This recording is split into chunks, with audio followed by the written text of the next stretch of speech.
Kidlat News Updates.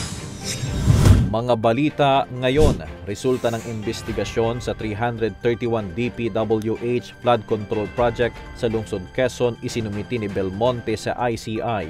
101 Chinese na sangkot sa illegal pogo at mining diniport, 12 na offload ayon sa PAOK. 1.7 million pesos halaga ng shabu na samsam sa bypass sa Iloilo. Ako po si Cesar Soriano para ihatid ang nangungunang mga balita sa buong kapuluan ngayon. Sinuyod ni Mayor Joy Belmonte kasama ang Independent Commission for Infrastructure o ICI ang ilang flood control projects ng Department of Public Works and Highways o DPWH sa Quezon City na may mga aligasyon at irregularidad. Kabilang sa inspeksyon ang riprap sa Culiat Creek na tinambakan ng mga bagong istruktura, ang Marirublo Pumping Station na umano'y nakaharang sa natural na daluyan ng tubig, ang drainage system sa Barangay Tatalon at ang flood mitigation works sa San Juan River.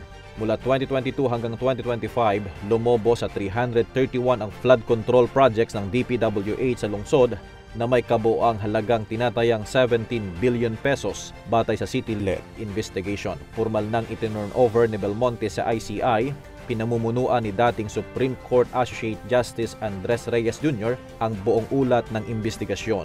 Dumalo rin sa inspeksyon sina dating DPWH Secretary Rogelio Singson, SGV and co-partner Rosana Pajardo, Baguio City Mayor Benjamin Magalong at DPWH Secretary Vince Dizon. Nangako ang lokal na pamahalaan na ganap na kooperasyon para papanagutin ang mga sangkot.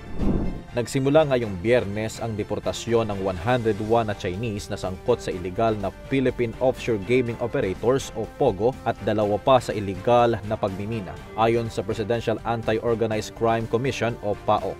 Pasado alas 8 ng umaga, kinumpirma ng PAOK na 12 iba pa ang pansamantalang na offload matapos hindi maibigay ng Bureau of Immigration ang kanilang implementation order at ibinalik sa custodial facility para sa karagdagang proseso.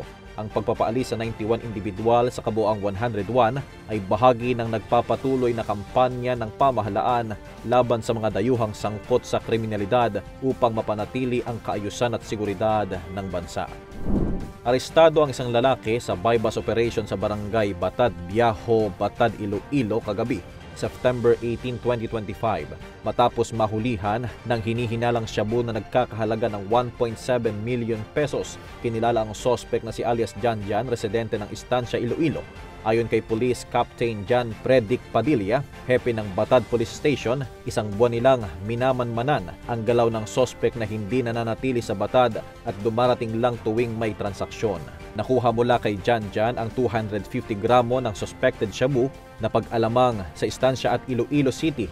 Nagmumula ang supply ng illegal na droga. Kinasuhan na ang sospek sa paglabag sa Republic Act 9165 o ang Comprehensive Dangerous Drugs Act of 2002 at kasalukuyang nakakulong sa Batad Police Station. Para sa Kidlat News Channel, ito si JP Adaw, nag-uulat.